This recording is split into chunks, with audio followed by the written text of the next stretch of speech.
Setelah ditahan imbang Laos 3-3 di pertandingan sebelumnya, timnas Indonesia akan menantang Vietnam di pertandingan ketiga penyisian grup B Piala AFF 2024. Duel antara Vietnam versus Indonesia akan berlangsung di Vietri Stadium pada Minggu 15 Desember malam waktu Indonesia Barat.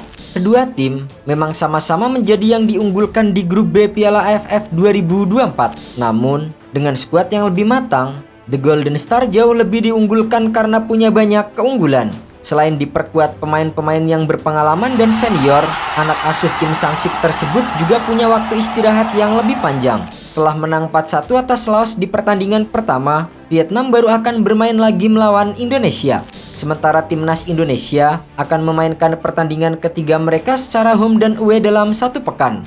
Selain itu, duel antara keduanya ini bakal memunculkan sosok-sosok krusial di setiap lini. Nama-nama pemain Vietnam tentu punya pengalaman dan rekam jejak yang lebih mentereng ketimbang timnas Indonesia. Dari posisi kiper, Vietnam memiliki sosok kiper senior tetapi minim jam terbang di level internasional. Pada laga terakhir, mereka memainkan kiper Haiphong FC Nguyen Dinh Tru. Kiper tersebut baru mencatatkan 3 caps di level senior meski saat ini sudah berusia 33 tahun. Sementara itu timnas Indonesia memiliki Dava Fasya dan Cahya Supriyadi. Satu di antara kesamaan antara timnas Indonesia dan Vietnam di ajang ini adalah skema permainan dengan konsep 3 bek tengah sejajar.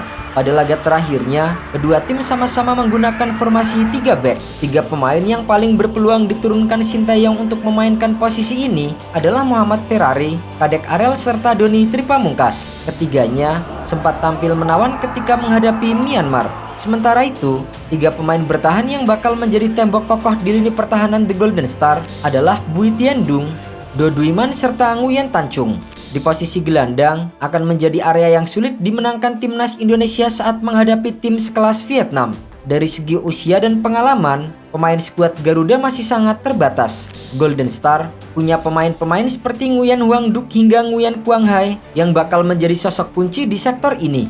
Khusus Quang Hai, ia sukses menyumbang 2 assist pada laga terakhirnya melawan Laos. Adapun di kubu timnas Indonesia, saat ini tidak punya banyak pilihan, terutama setelah Marcelino Ferdinand mendapatkan kartu merah. Hanya ada Arkan Fikri dan Zanadin Faris yang bisa dipakai. Sementara di lini depan, sejauh ini timnas Indonesia belum bisa mendapatkan berkah dari para penyerangnya di Piala AFF 2024. Deretan nama-nama andalan yang diturunkan seperti Rafael Strike hingga Hoki Caraka masih belum mampu untuk mencetak gol. Jika dibandingkan timnas Indonesia, timnas Vietnam tentu punya daftar ancaman yang lebih mentereng. Setidaknya ada 2 striker berpengalaman milik lawan yang sama-sama mencetak gol pada laga sebelumnya. Keduanya adalah Nguyen Tien Linh dan Nguyen Van Tuan. Saat ini berstatus striker paling produktif sekaligus kenyang pengalaman. Setidaknya ia sudah menyumbang 18 gol dari 43 laga. Sedangkan Van Tuan mengukir 7 gol dari 57 pertandingan. Timnas Indonesia memang dalam situasi tak bagus untuk menghadapi Vietnam ini.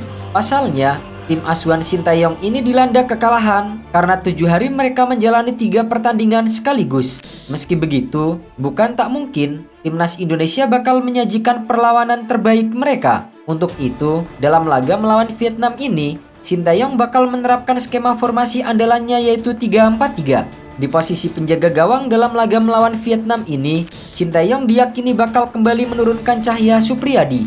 Kemudian untuk lini belakang, Sintayong sepertinya tidak akan melakukan perubahan.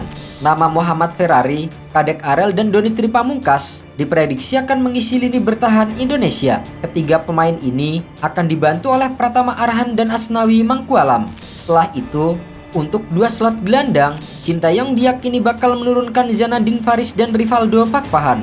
Sementara itu, untuk posisi lini depan, pelatih asal Korea Selatan tersebut sepertinya tak akan mengambil resiko.